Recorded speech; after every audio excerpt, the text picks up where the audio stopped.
Hello friends, जैसा कि हमने पिछले वीडियो में लास्ट में डिस्कस किया था कि अब टाइम हो गया है प्रिज्म के बारे में पढ़ने का। तो आज हम डिस्कस करने वाले हैं बहुत ही इंटरेस्टिंग सा टॉपिक, रिफ्रैक्शन थ्रू प्रिज्म। जैसा कि आप देख रहे हो, ये है प्रिज्म। प्रिज्म इस तरह दिखता है, ठीक है। अगर किसी स्लैब को हमने रिफ्रैक्शन थ्रू ये रेक्टेंगुलर स्लैब पढ़ा था, वो लेटरल शिफ्ट वाला, ठीक है ना। इसी तरह देखो यहाँ पर, वहां पर तो क्या होता था कि लाइट यहाँ आती थी, इस फेस पर आती थी और इस फेस से निकलती थी। अगर लाइट इस फेस पर आई, इस फेस पर निकली तो ये रेक्टेंगुलर ग्लास स्लैब हो जाएगी। लेकिन अगर लाइट इस पर आई और इस फेस पर ना निकली और इस फेस पर निकली, सोचो, इसको यहां से काट के देखो, ठीक है। तो ये जो इतना पार्ट हो गया, ये हो गया प्रिज्म, ठीक है। ये और ये आप दोनों इक्वेट कर सकते हो। इसको बोला जाता है इंसिडेंट रे, इसको बोला जाता है इमर्जेंट रे। और ये रिफ्रैक्शन, ये स्टडी करने के बाद हम डिस्पर्सन स्टडी करेंगे। वो आपने शायद 10th में देखा होगा कि ऐसा कुछ प्रिज्म दिया हुआ है, यहाँ पर लाइट आई, व्हाइट लाइट, ठीक है, व्हाइट लाइट आई और उसको 7 कलर्स में डिवाइड किया गया। ऐसे 7 कलर्स में डिवाइड होती है और ऐसे सब स्प्रेड होते हैं। तो ऐसा स्प्रेड क्यों हुआ और वो सब इसका स्टडी करेंगे इस टॉपिक में, ठीक है, रिफ्रैक्शन थ्रू प्रिज्म। अभी आप पॉज करके इसको देख सकते हो, ठीक है। तो आगे इसको डिटेल में स्टडी करते हैं। ओके, तो अब मैं यहाँ पर एक बड़ा वाला प्रिज्म ड्रॉ कर रहा हूं। ये हो गया प्रिज्म, ठीक है। यहां पर एक व्हाइट लाइट इस पे इंसिडेंट हुई, ये है व्हाइट लाइट। अच्छा, अगर व्हाइट लाइट इंसिडेंट होगी तो वो बहुत सारे कलर्स में डिवाइड होगी। व्हाइट लाइट में बहुत सारे कलर्स होते हैं, ठीक है, इसीलिए व्हाइट लाइट को बोला जाता है पॉलीक्रोमेटिक। लेकिन अगर हमें इसको डिटेल में स्टडी करना है, अच्छी तरीके से स्टडी करना है, तो हमें सभी कलर की लाइट नहीं चाहिए। हम किसी एक कलर की लाइट को देखेंगे जिसको बोला जाएगा monochromatic light. Monochromatic light.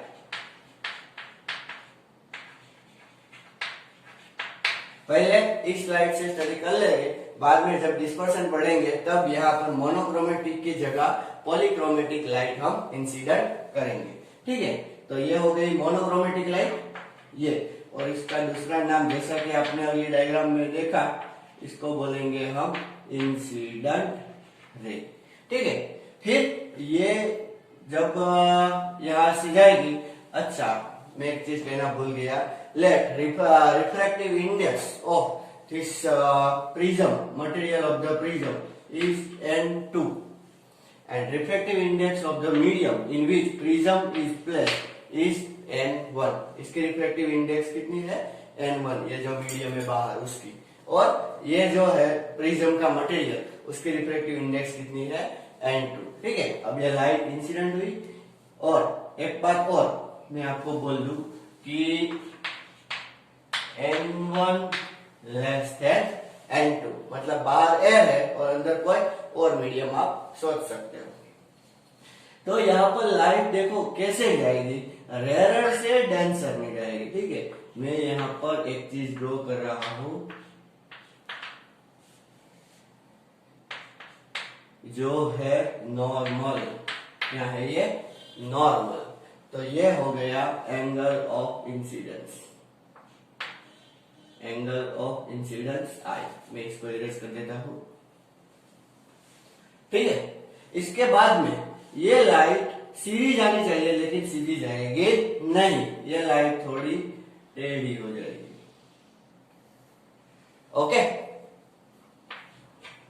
Reflected light, this is called angle of refraction. ये हो गया R1, इसको एंगल ऑफ रिफ्रैक्शन बोलेंगे। और यहाँ पर फिर से वो इंसिडेंट हुई, ठीक है। तो हम यहाँ पर फिर से एक नॉर्मल ड्रॉ करेंगे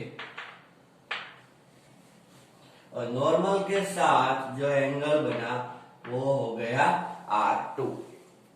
ओके, और बाद में देखो अभी यहाँ फिर से लाइट डेंसर से रेयर की ओर जा रही है, तो वो जाएगी अवे फ्रॉम द नॉर्मल, तो वो जाएगी कुछ इस तरह, डेंसर से रेयर की ओर जा रही है। इस लाइट को बोलेंगे इमर्जेंट रे, इसको बोलेंगे इमर्जेंट रे।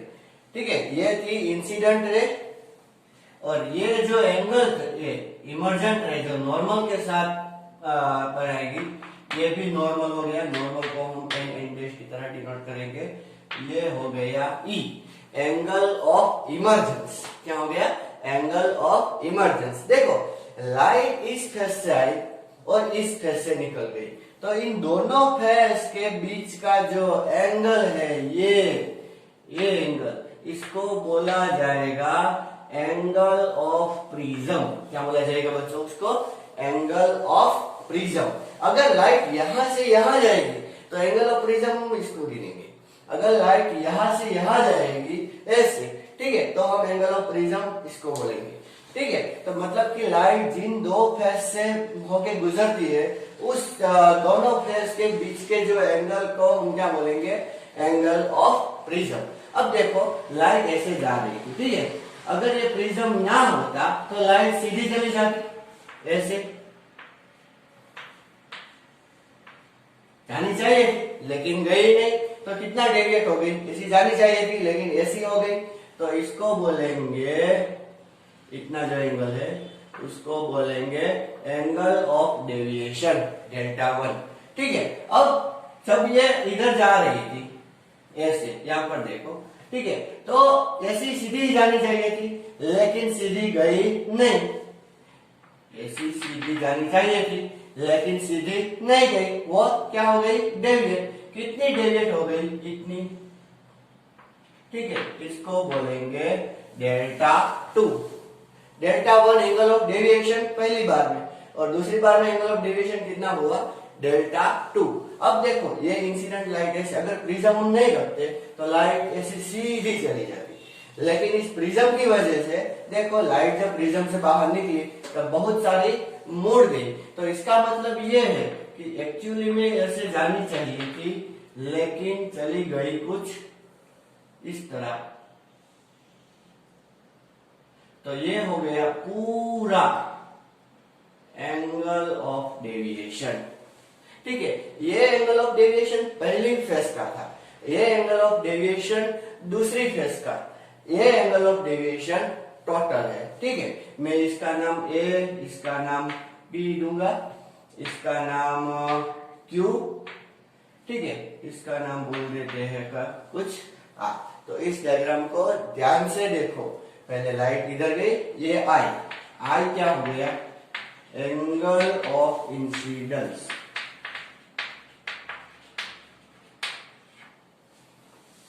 ठीक है, ये ए क्या हो गया? उसको बोलेंगे angle of prism, angle of prism. फिर डेल्टा, एंगल ऑफ डेविएशन। क्या है डेल्टा? Angle of deviation. और ये पूरा जो ई है उसको बोलेंगे angle of emergence, angle of emergence. ये चार एंगल है, बहुत इंपॉर्टेंट है, इसके बीच का रिलेशन हम डिराइव करेंगे, आई, ए, डेल्टा और ई। ठीक है, तो इसको ध्यान से देखो। अब ये पी क्यू आर एस कर दिया, यहाँ पर मैं क्या नाम दू? एम दे देता हूं, एम। ठीक है, इसका नाम मैं क्या बोल देता हूं? एम। और इसका नाम मैं क्या बोल देता हूं? एम एन आ गया। ओ है क्या? नहीं, ओ नहीं है, तो इसका नाम मैं बोल देता हूं ओ। ठीक है, तो इस डायग्राम को ध्यान से देखिए। अब हम रिलेशन डिराइव करते हैं किसके बीच का? आई, ए, डेल्टा और ई के बीच का। कैसे डिराइव करेंगे? तो ध्यान से देखो, कौन सा ट्रायंगल?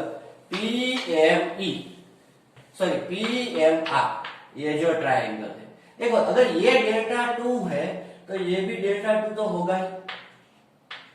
देखो ये अगर डेल्टा 2 है, ये सीधी लाइन, ये सीधी डेल्टा 2 है, ठीक है। तो हम क्या बोलेंगे, in triangle PMR, in triangle PMR delta is equals to delta 1 plus delta 2। क्यों? एक्सटीरियर एंगल हो गया, क्या हो गया, एक्सटीरियर एंगल, ठीक है। अब ये जो है ट्रायंगल PRO,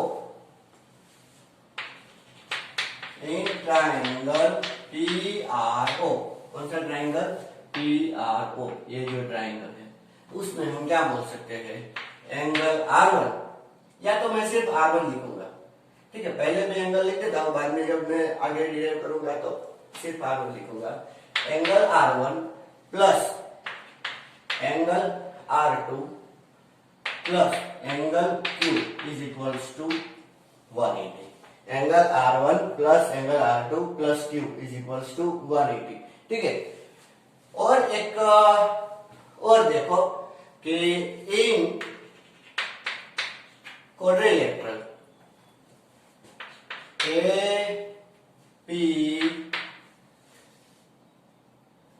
अच्छा PMR, ये PMR हो गया, ये PRO, ठीक है। तो इसका नाम अगर O है तो मैं इस Q को इरेज कर देता हूं, हाँ। तो यहां पर क्या लिखेंगे हम, O, क्यों, दो नाम लिख दिए थे मैंने। अगर हम क्वाड्रिलेटरल देंगे APOR, देखो APOR, तो क्या होगा, angle A plus angle P plus angle O plus angle R is equals to 360। Quadrilateral के सभी एंगल का सम कितना होता है, 360। ए एंगल प्लस ये एंगल प्लस ये एंगल प्लस ये एंगल। अभी देखो ये तो नॉर्मल है और ये ऐसा है, तो इसका मतलब क्या है कि एंगल P और एंगल R कितने हैं, 90। एंगल P और एंगल R कितने हैं, 90। तो ये 90 हो गया, ये भी 90 हो गया। तो हम क्या बोल सकते हैं, angle A plus angle O is equals to, देखो ये 90 और ये 90, तो 90 90 180 हो गया। तो इन दोनों का सम भी कितना होना चाहिए, 180। तो ये हो गया 180 डिग्री। अभी ये जो इक्वेशन है इसको इक्वेशन नंबर 1 देते हैं और इसको इक्वेशन नंबर 2 देते हैं, ठीक है। इधर देखो R1 plus R2 plus O equal to 180, यहाँ पर A plus O is equals to 180। तो हम क्या बोल सकते हैं, फ्रॉम 1 एंड 2, यहाँ पर O कॉमन है, ठीक है, ये 180 भी कॉमन है। हम क्या बोल सकते हैं, A is equals to R1 plus R2, क्या बोल सकते हैं हम, A is equals to R1 plus R2। आप अभी इतना नोट कर लो, ठीक है, पोज करके। ओके, तो हमने क्या डिराइव कर लिया, A is equals to R1 plus R2। अभी आप P पर देखो, P ये है I, ठीक है, और इधर ये लाइन और ये लाइन, ये जो एंगल है और ये एंगल है वो वर्टिकली अपोजिट एंगल है। देखो मैं यहाँ पे ड्रॉ कर देता हूँ, ये पूरा एंगल कितना है, I, और यहाँ पर कुछ ऐसे लाइन दी गई है, यहाँ है डेल्टा 1 और ये है R1, देखो, ठीक है, देख सकते हो ना, हाँ। तो हम क्या बोलेंगे, फ्रॉम डायग्राम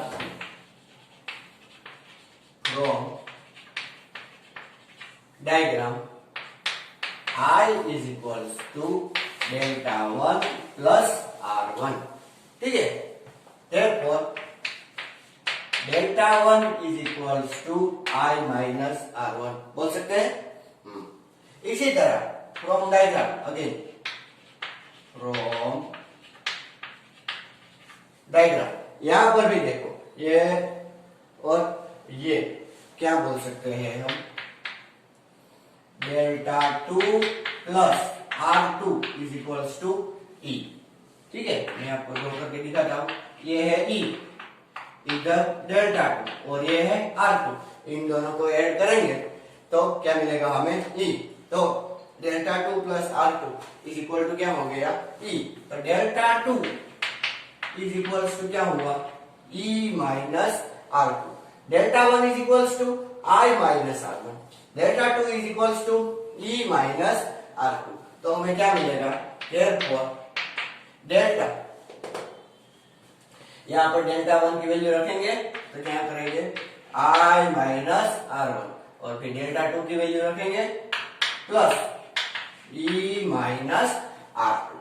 तो मैं क्या लिख सकता हूं, delta is equals to I plus E minus R1 plus R2। अभी R1 प्लस R2 क्या है, देखो माइनस माइनस है ना, माइनस कॉमन निकाल लिया हमने, R1 plus R2। Now what is this R1 plus R2? R1 plus R2 is A.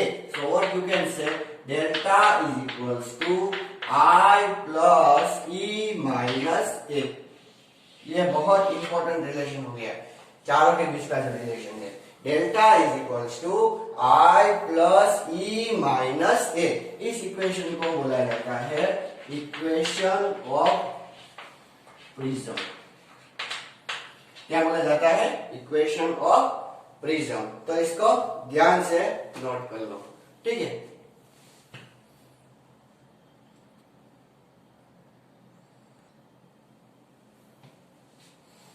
तो ये जो हमने रिलेशन पढ़ा, delta is equals to I plus E minus A, ठीक है ना, ये relation delta is equals to I plus E minus A। इसके ऊपर एक्सपेरिमेंट करके ग्राफ ड्रॉ किया गया। तो ग्राफ कुछ इस तरह है, ग्राफ को देखिए, ये है I एंगल ऑफ इंसिडेंस, और डेल्टा, देखो डेल्टा किस पे डिपेंड करता है, I पे। अगर आप एक हॉरिजॉन्टल लाइन यहां से ड्रॉ करते हो, ठीक है, तो आपको क्या मिलेगा, डेल्टा की एक वैल्यू और I की कितनी, दो वैल्यू। यहां पर आप ऐसा लिख सकते हो I1 और दूसरा क्या I2। I की दो वैल्यू क्यों, क्योंकि रिवर्सिबिलिटी ऑफ लाइट है, इसीलिए। रिवर्सिबिलिटी ऑफ लाइट का मतलब कि अगर आपने यहां से डाली लाइट और यहां गई और ऐसे आई, ठीक है, अगर आप लाइट को यहां से डालते हो, यहां से फिर लाइट ऐसे गई और फिर ऐसे आई, ठीक है, तो जब आप यहां से ऐसे डाले, इस टाइम पर I एंगल ऑफ इंसिडेंस था और जो E था वो एंगल ऑफ इमर्जेंस था। लेकिन आप जब यहां से लाइट डालोगे और लाइट यहां से एग्जैक्टली वहीं से निकलेगी 100%, ओके, तो ये हो जाएगा एंगल ऑफ इंसिडेंस और ये हो जाएगा एंगल ऑफ इमर्जेंस, ठीक है। इस टाइम पर जो डेल्टा मिला था उसी टाइम पर मतलब कि यहाँ पर I की वैल्यू सोचो कि कुछ इस तरह मैं लिख दे रहा हूं, ये है 30, ठीक है, मैं ऐसे ही लिख रहा हूं, और ये है 60। तो एंगल ऑफ इंसिडेंस 30 था, तो एंगल ऑफ इमर्जेंस 60 है, ठीक है। और उस टाइम पर हमें डेल्टा की कुछ वैल्यू मिली, सोचो कि 15 डिग्री, ठीक है। लेकिन अगर हम यहां से लाइट डालेंगे तो एंगल ऑफ इंसिडेंस कितना हो जाएगा, 60, और एंगल ऑफ इमर्जेंस कितना होगा, 30, उस तरह, ठीक है। तो उस टाइम पर भी हमें डेल्टा तो कितना मिलेगा, 15 ही मिलेगा। एक वैल्यू ऐसी है, ये जहां पर डेल्टा कैसा है, minimum, delta minimum, and what you can say I is equals to E, okay. अच्छी तरीके से याद रखना, for minimum deviation, for minimum deviation I is equal to E। Minimum deviation के लिए क्या होना चाहिए, I is equals to E। देखो यहाँ पर एक ही वैल्यू मिली, जहां पर जितना एंगल ऑफ इंसिडेंस था उतना ही एंगल ऑफ इमर्जेंस आएगा। अगर 30 डिग्री से डालेंगे मतलब यहाँ, तो ये एंगल भी हमें क्या मिलेगा 30 डिग्री। उस टाइम पर हम बोल सकते हैं कि ये जो डेविएशन है वो कैसा हो गया, मिनिमम। अब ये जो मिनिमम डेविएशन है डेल्टा मीन, इसके ऊपर हम रिलेशन डिराइव करेंगे। ठीक है, इसको पॉज करके लिख लो। तो अब हम डिराइव करेंगे relation between refractive index and delta minimum. Delta minimum के लिए हमें क्या पता था, I is equals to E। अब हम N1 N2 उसके लिए रिलेशन डिराइव करने वाले हैं। और हम एक चीज क्या याद रखेंगे, delta equal to delta minimum के लिए क्या है, I इक्वल्स टू E। तो देखो अभी I इक्वल टू E मैं यहां पर रखता हूं। We have delta is equals to I plus E minus A। ठीक है, मैं यहाँ पर क्या रखता हूँ, डेल्टा मिनिमम। तो मुझे I और E दोनों सेम ही रखना पड़ेगा, तो मैं रख देता हूँ I और I plus I minus A। ठीक है, तो क्या मिलेगा, delta M is equals to 2I minus A। और इसको मैं इधर लेके जाता हूँ, तो A plus delta M by 2 is equal to क्या हो जाएगा, I। ठीक है, I इज इक्वल टू क्या होगा, A plus delta M by 2। अभी इसको साइड में रखते हैं। ठीक है, मैंने क्या किया, I is equal to E plus किया, या तो E equal to I plus किया, दोनों में से आप कुछ भी कर सकते हो। ओके, अब देखो at point P, at point P point पर देखो, according to Snell's law, according to Snell's law हम क्या बोल सकते हैं, N1 sin I, angle of incidence I है ना, is equals to N2 sin R1, N2 sin R1।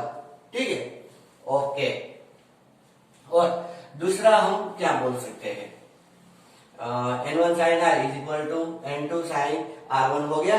Okay, अभी ये कहाँ किस पॉइंट पे था, P पॉइंट पे।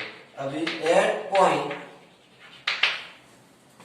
R, एट पॉइंट R, फिर से वही स्नेल्स लॉ लगाएंगे। तो इधर N2 है, तो क्या होगा, N2 sin R2, N2 sin R2। देखो नॉर्मल के साथ जो एंगल हो वही लेना है। ठीक है, is equals to N1 sin E। ये नॉर्मल के साथ कितना है ना, E, तो N1 sin E। लेकिन E इक्वल टू क्या है, I, तो हम क्या ऐसा लिख सकते हैं, N1 sin I equal to I है ना। हाँ, तो देखो N1 sin I, ये भी क्या हो गया, N1 sin I। तो N2 sin R1 और N2 sin R2 दोनों सेम हो जाएंगे। मैथमेटिक्स थोड़ा लगाओ। Therefore हम क्या बोल सकते हैं, N2 sin R1 is equals to N2 sin R2। N2 cancel, और sin R1 इक्वल टू क्या हो गया, sin R2, और दोनों एक्यूट एंगल ही है, इसलिए हम क्या बोल सकते हैं, R1 equals to R2 equal to R। ठीक है, दोनों को सेम, इसलिए हमने क्या ले लिया उसको R। ऐसा कब होगा, हर बार नहीं होगा, हर बार तो ऐसा होगा A is equal to R1 plus R2, लेकिन मिनिमम डेविएशन के टाइम पर ही आप ऐसा बोल सकते हो, R1 is equal to R2 is equal to R। अगर हम यहाँ रिप्लेस करें तो A इज इक्वल टू क्या बोल सकते हैं, R plus R is equal to 2R। तो R इज इक्वल टू क्या हो गया, A बाई 2 हो गया, R is equal to A by 2।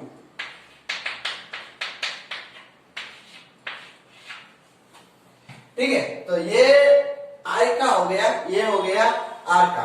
अभी यहां पर मैं I और R दोनों की वैल्यू रिप्लेस करता हूं।